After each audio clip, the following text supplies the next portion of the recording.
The time is 1984. The Soviet Union sent a spacecraft to Venus. Before that, people had no idea about Venus. But in this mission, they saw something so far away that even today, 42 years later, every country, be it NASA, Russia, China, or India, is afraid to go to Venus. But the question is, what exactly did the Soviet Union see on Venus? In 1969, humans first set foot on the moon. Since then, scientists have sent spacecraft many times to Mars, Saturn, or any satellite of Jupiter. Even visionary people like Elon Musk are thinking of establishing a human settlement on Mars. But have you ever thought about living very close to Earth? Why does no one ever talk about establishing a settlement on Venus, a planet the size of Earth? Leave the settlement. No one wants to send a spacecraft to Venus. What is the reason for this? What secrets are hidden on Venus? The answer to this question is hidden in a mission of the Soviet Union conducted 42 years ago. Something happened in that mission that shocked scientists. Even there are some pictures of that mission that scientists have not been able to explain even today. So I am with you, Robart. At the request of many of you, I have once again brought a space science-related video to Romancepedia. Through this video, you will understand how terrifying and mysterious the brightest star that shines in the eastern sky in the morning and evening, which we know as the Sulfuric, is. However, you don't have to be a science expert to watch this video, because I will explain the whole thing very simply. The video will be very interesting, so definitely watch it till the end. And give a like at the beginning.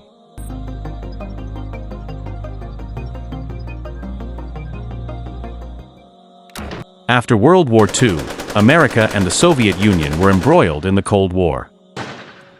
This Cold War also affected space science and technology. These two superpowers were looking for progress in science at that time so that they could establish their hegemony in the entire world. In the beginning of this space race, the Soviets went a long way. They sent a satellite named Sputnik 1 into space. Then the first man in space, Yuri Gagarin, was also sent to the Soviet Union. Even the Soviets sent a prop to the moon for the first time called Lunar 2. After that, the Soviets' next target was the closest planet to the Earth, Venus. In the solar system, Venus is the planet from which the distance to the Earth is the shortest, 27 million kilometers. And strangely, Venus has many structural similarities with the Earth. For example, the total volume of Venus is 95% of the Earth. That means that in terms of size, the two planets are almost the same. Even in terms of weight, the two planets are almost similar. Apart from that, like the Earth, there is a thick atmosphere around Venus. And these two planets have so many similarities. For this reason, these two planets are called twin sisters. And because of such similarities, scientists at that time thought that there could be life on Venus. And if once a space agency finds traces of life on any other planet outside the Earth, it will create a huge milestone. And this is why the Soviets started a special Venera mission for Venus. But here there was a problem. When scientists tried to see Venus through a telescope, they saw that there was a thick layer of atmosphere around Venus. This layer is so thick that what is on the surface of Venus, it could not be seen through a telescope. In the meantime, in 1960, American astronomer Carl Sagan published a research paper on Venus. There he clearly stated that the thick cloud layer that we see around Venus is actually a greenhouse gas. Due to this greenhouse gas, the temperature of Venus is much higher than that of Earth. In addition, Venus is much closer to the Sun than Earth. As a result, scientists believe that due to this greenhouse gas and its proximity to the Sun, the temperature of Venus will be much higher than that of Earth. It is not possible for any living being to survive at this temperature. Even if any living being is taken to Venus from Earth, it will burn up in an instant. Scientists then accepted Sagan's theory. The space agencies of that time did not show much interest in Venus, but the Soviet Union, meaning Russia, saw it as a challenge. They take it however they want. Let's explore Venus, and with this purpose in 1961, the Soviets made 2 probes for Venus, and the mission was named Venera 1. Now you may wonder why 2 probes were made. Actually, at that time, space technology was not as advanced as it is today. Let me tell you that the computing power in your smartphone is several thousand times more than the computer that took people to the moon. So because of this low technology, whenever a space mission was launched, another mission was created as an alternative, so that if one failed, the other mission could be launched. February 12, 1961. The Soviet Union launched their rocket by placing these probes on the heads of their ballistic missiles N-7. These two probes had reached about 1 lakh kilometers close to Venus, but the too porous move towards the true heavens. As it continues to travel, its sensors become damaged by the intense heat of the sun. As a result, the probes could no longer orbit the Earth. Even the timers set inside them stopped working. And on February 17th, these two probes sent their last signal to Earth, and after that, the communication between these two probes and the scientists was completely stopped. These two probes were lost in deep space, and with this, Venera 1 failed. However, the Soviets again prepared for the Venera mission. In the meantime, NASA also launched their own probe Mariner 2, after seeing the Soviets, which passed 35,000 kilometers away from Venus. This was the first time in history that humans were able to send a spacecraft so close to another planet. NASA's Mariner 2 collected a lot of information about the atmosphere of Venus for about 42 minutes. And this information was the more shocking. This information proves the greenhouse effect theory that Carl Sagan gave is completely true. And it is believed that the surface temperature of Venus is about 237 degrees Celsius, which is twice the temperature of boiling water. It is not possible for any living thing to survive at such a high temperature. However, Mariner 2 brought another shocking thing to everyone. The atmosphere around Venus has a thick and dense cloud layer, which has risen up to 40 kilometers above the surface of Venus. If we simply say how thick this cloud layer is, then we can say that if there is a thick dense cloud layer from the surface of the Earth to space, it will be like that. And because of this thick dense cloud layer, Mariner 2 could not bring any information about the surface of Venus to the scientists. And through this, NASA clearly understood one thing, that there is no life on Venus. And this is why they focused there from Venus to the Moon and Mars. It leads to the planet. But on the other hand, the Soviets did not give up. 24-1000, they believed they were very close to a huge discovery. The Soviets spent 4 years building 2 more powerful and larger spacecraft. In 1965, they launched another probe. This mission was called Venera 2. This probe was much more advanced than the previous one. IT weight 963 kilo. Cosmic ray measurement device. Magnetometer, Geiger counter. It used many types of devices through which, when it passed by Venus, it would store all the information about Venus in its internal memory and immediately send it to Earth. Within a few days of the launch of Venera 2 in 1966, it reached a distance of only 24,000 kilometers from Venus. According to scientists' expectations, Venera 2 would reach Venus in just 38 minutes. But at that moment, this prop broke. It happened. As a result, the Venera mission failed again. But the question is, why did this mission fail? Scientists tested and found that the thermal coating they had applied to the outside of the Venera 2 probe had been damaged by the excessive heat of the sun, and that heat had entered the probe and damaged all the equipment inside. They understood one thing clearly from this failure, that if they wanted to send more probes in the future, they would have to work mainly on the heat mechanism. And after that, the Soviets started their Venera 3 mission. On November 16, 1965, the Soviets launched their Venera 3 mission. Initially, everything was going well in this mission. In March 1966, for the first time, a probe sent by humans from Earth entered the atmosphere of another planet. The probe crashed into Venus 4 minutes before its scheduled time. But then, no information was found. Scientists believe that all the internal components were burned by the extreme pressure and heat of Venus. As a result, Venera 3 also failed like the previous 2 missions. But even then, the Soviets did not give up. However, there was another reason for them not to give up. Because by that time, America's NASA and SpaceX had gone far ahead. They were preparing to send people to the moon. As a result, the Soviets had to do something so that they could maintain their hegemony all over the world. The Soviet Union created their next Venera 4 mission. The main spacecraft of Venera 4 was 3.5 meters high, and there was a metal sphere or landing capsule in the front part of it. It was made in such a way that it could withstand temperatures up to 400 degrees Celsius. It could also withstand pressures up to 25 atmospheres. I mean, suppose I am sitting on my 4 legs, this desire that has been flowing is mine. An atmospheric pressure is created on the body. There, the prop is made in such a way that this prop can withstand a pressure of about 25 atmospheres. Also, the inner temperature of this capsule is kept at -4 degrees Celsius. So that even if the outside temperature is high, the instruments inside the capsule are protected. In 1967, scientists launched this prop. When the prop was 52 kilometers above the surface of Venus, the air temperature around it was 33 degrees Celsius. And the air pressure was much like our Earth. The environment here was exactly the same as on Earth. But strangely, as this capsule descended towards Venus, that is, as it got closer to the surface, the temperature increased by leaps and bounds. Just 26 kilometers down, the temperature reached 262 degrees Celsius and the air pressure increased to 22 atmospheres. At this time, the capsule lost its effectiveness. Reaching the surface 1000 long ago, the capsule collapsed due to the strong air pressure. In scientific terms, this is called implosion. The Soviets suffered again. And through this, I hope you understand how terrifying Venus is. Along with the Soviets, the American Space Agency NASA also continued their Mariner mission. When the Soviet probe Venera entered the atmosphere of Venus, Mariner 5 was only 4,000 kilometers away from Venera 4. Mariner 5 collected a lot of data from Venus and sent it to Earth. And then when the data from these two probes was combined, scientists learned a lot of terrifying information about the atmosphere of Venus. They found that the atmospheric pressure of Venus is about 90 atmospheres. I am explaining this pressure in a simple way. If 1 kilometer under the sea, what is the object that is saved? The pressure that the vast ocean would create is exactly the same.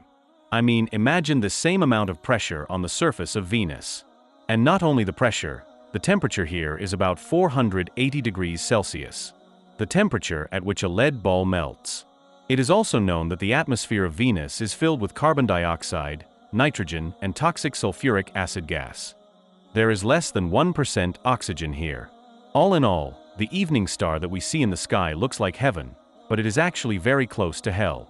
However, even after this report came to light, the Soviets did not stop. The Soviets again prepared to send two props to Venus, Venera 5 and Venera 6. These props were made stronger so that the probes would not be damaged during landing. And the parachutes that were attached to them were made smaller, so that the friction of this parachute in the atmosphere is less. And when the friction is less, the temperature will decrease a little. On May 16, 1969, Venera 5 entered the atmosphere of Venus and continued to send information from Venus for 53 minutes. But it also could not reach the surface of Venus. Before that, it melted due to the intense heat and pressure. Something similar happened with Venera 6. The prop buckled 11 kilometers before landing on the surface of Venus. This means that the Soviets were getting stuck in one place again and again. And due to so many failures, the image of the Soviet Space Agency was also getting worse. On the other hand, they did not successfully send people to the moon in 1969. As a result, pressure started coming on Soviet scientists to make the Venera mission a success. After much thought, scientists decided that only submarines could withstand the pressure of the huge amount of water under the sea. And now they are introducing submarine technology to the Venera mission. Venera 7. A new prop was created called, where a huge oval capsule made of titanium weighing 490 kilograms was added. It was made in such a way that this capsule can withstand a pressure of 180 atmospheres and a temperature of up to 540 degrees Celsius. An auto-sensor heat protection was added to this lander. As a result, the temperature inside the capsule will be reduced to -8 degrees as soon as the prop reaches the atmosphere of Venus. In 1970, the Venera 7 spacecraft started its journey towards Venus. According to the scientists' planning, the prop entered the atmosphere of Venus. But a disaster occurred shortly after entry. Except for one communication channel of the spacecraft, the remaining channels were destroyed. But luckily, this lander was still working properly. The PAB shot dissolves and the capsule. It started to descend. But when the probe was only 10 kilometers above, the parachute broke and the capsule hit the surface of Venus at a speed of about 60 kilometers per hour. And when the probe made a crash landing, it tilted to one side. But the medium-gain antenna of this probe was still working.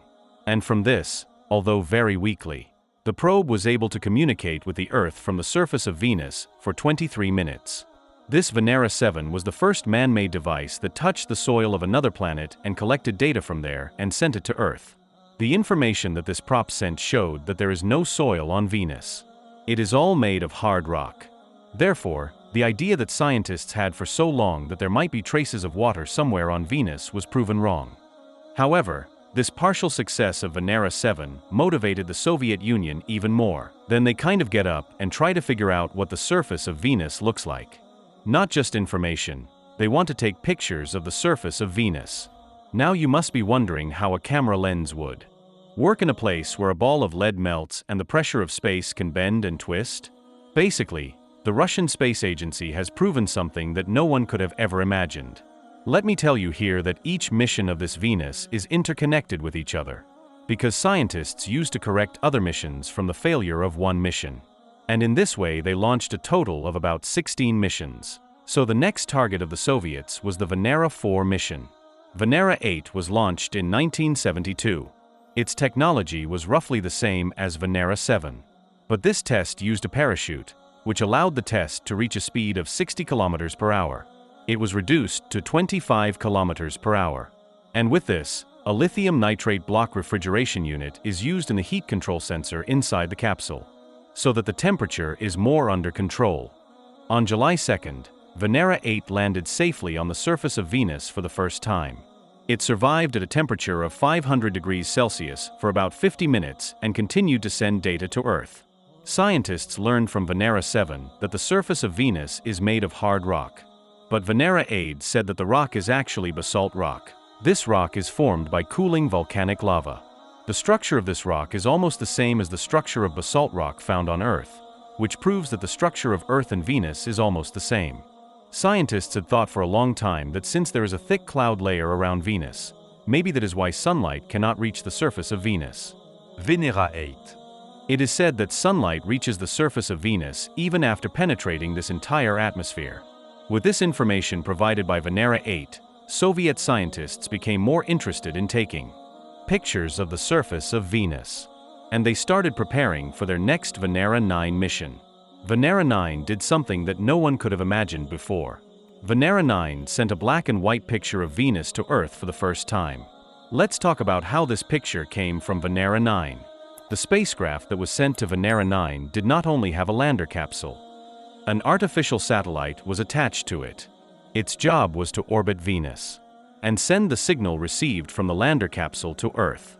Along with this satellite will continue to orbit Venus and learn more about its atmosphere, gather information, and tell me. This was the first satellite sent to Venus.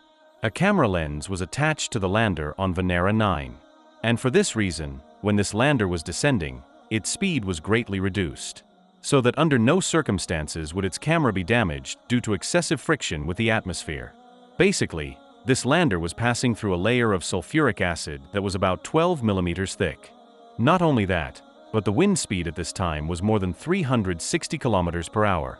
Just think about the tornadoes that occur on our Earth. The speed of a terrible tornado is 200 to 300 kilometers per hour. I hope you understand how difficult it is to land a prop at such a wind speed. And let me tell you, the density of the air near the surface of Venus is so high. The lander that was fried like a solar ball without any parachute, the month of Pat Hine. October 12, 05. It descends into a steep mountainous area called Beta Regio on Venus. 24,000, and during the descent, the lander's landing gear was simply twisted and broken by the shock, although the lander fell on its shoulder. Thankfully, the lens cap of one of its two cameras opened properly, and it started taking pictures of Venus. It took pictures at an angle of 124 degrees for 30 minutes and sent them to Earth. Since the lander tilted and fell at an angle of about 20 degrees to one side, the lower right corner of the picture was blurred. But even then, it continued to take pictures of the surface of Venus up to 100 meters away. This was the first picture of any planet. And from the picture you see on the screen, I hope you understand that the surface is covered with small and large rocks. Suddenly, it will seem like a picture of a normal mountainous area in the afternoon. Just imagine, in 1975, a human being stood on a planet like a fiery crater, about 30 million kilometers from Earth. A spacecraft is sending pictures of the planet. What could be more surprising and proud than this? The Soviets launched their Venera 10 mission just 6 days after the launch of Venera 9. You can call it the extended mission of Venera 9. The previous time, due to a damaged camera lens, it was not possible to take a panoramic picture of Venus. So the main goal of Venera 10 was to take a panoramic picture of Venus. In the same high temperature and high pressure, the Venera train survived on the surface of Venus for about 65 minutes. Not only that, it took a panoramic picture of Venus and sent it to Earth. However, these pictures were quite blurry, because the quality of these pictures was only 64 kilopixels. Even the smartphones we have now have about 48 megapixel cameras. That is, the picture that was sent from Venus that day was we have about 750 times more data. We can collect it with the phone camera. Basically, it was a wonder that scientists were able to take pictures in such an environment. The Soviets launched 2 more missions later, Venera 11 and Venera 12. But they did not get much success in these 2 missions. But the Soviets were not one to give up. Using their best design and technology, they launched the Venera 13 and Venera 14 missions. Venera 13 was launched on October 30th, 1981, and Venera 14 was launched just 5 days later. An air braker was added to them, the function of which was to slow down the lander as it descended towards the surface, so that it could land slowly so that there was no damage to the probe. Also, a camera was added to take color photos, a microphone to record the sounds of Venus, a drilling machine to collect the soil there, and an earthquake level. Carrying a seismometer for measurements, Venera 30 miraculously survived for about 127 minutes, and not only did it survive, but it also sent a huge amount of data to Earth, including color images of Venus, audio recordings. Venus for so long, through which they are sure of one thing, that it is almost impossible for any animal to survive on Venus today or in the future. And this is exactly why today is 42 years. That it makes your ears ring when you suddenly hear it. This is natural because in this video, we have said that the speed of the wind on Venus is much higher than the speed of a tornado. However, after seeing a picture of Venus, Soviet scientist Leonid Kozin claimed that there were some creatures like scorpions moving there. But if you look closely at the picture, you'll realize that there's a disc in the picture. There is a black flap and something really scorpion-like. Even though Leone claimed it, it was really impossible to accept it. The reason is that I have already told you that the temperature of Venus was extreme. There was sulfuric acid carbon dioxide in the air here. So how can any animal survive here? Actually, that seed-like object is the lens cap that came off the lander, which melted in the extreme heat of Venus and took the shape of a seed. Then Soviet scientists later sent 2 artificial satellites named Venera 15 and Venera 16 into the orbit of Venus. And thus the Venera mission completely ended. In 1991, the Soviet Union collapsed. And since they have received such information about, then Soviet scientists later sent 2 artificial satellites named Venera 15 and Venera 16 into the orbit of Venus. And thus the Venera mission completely ended. In 1991, the Soviet Union collapsed. And since they have received such information about Venus for so long, through which they are sure of one thing, that it is almost impossible for any animal to survive on Venus today or in the future. And this is exactly why today is 42 years. After all, no space agency wants to send any spaceship to Venus. Now tell me, did you know this information about the star that you used to see in the eastern sky in the morning and evening? Do share your opinion in the comments section. NASA is currently researching some things in the deep sea, and if they are successful in this research, then in the near future, life may be found on Jupiter's moon Europa. Watch this video to know the details. If you want to see more such videos related to space science, tell us in the comment box. We will try to make more such videos. See you in the next video. Until then, stay well and healthy. I was with you, Robart. Please subscribe my channel.